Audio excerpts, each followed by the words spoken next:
a great privilege to be here in Johannesburg with Winston Mahlatsi and Amy Oyun, all the way from Arzen.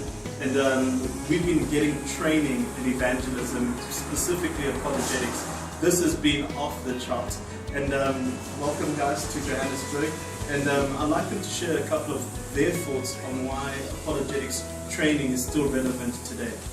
Over to you, Amy. Well, sometimes people think, what does that word apologetics mean? It sounds like we're apologising for our faith. Actually, it comes from a Greek word that's in the New Testament that just meant to give a persuasive answer to people's questions, to give reasons for what we believe. So really we're here today to spend a day together digging into some of the questions that unbelievers have about Christian faith, objections, obstacles that prevent them from taking Christ seriously for themselves. So we're looking at things like, can we trust the Bible? What about all this suffering in the world? And what about other faiths? You know, how can you say there's only one path to God? And hopefully through this time together and finding answers to those questions that quicken believers to be able to go and share the good news of Jesus confidently with their friends and colleagues.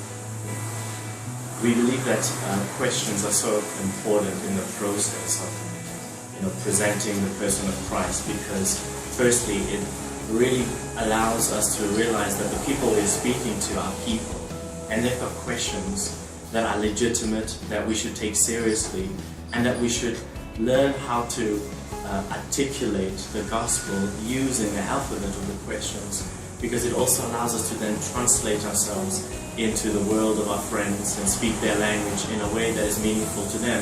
So instead of expecting them to translate themselves to speak our language, we can translate ourselves into their language, which is of course the loving thing that God did when He translated Himself in the person of Christ. So that's what we're doing, just exploring the person of Jesus through questions with Pastor T and his people in Johannesburg, training our friends to be able to share the gospel in a confident way, articulate way, in a winsome way, and you should get trained too. I like that.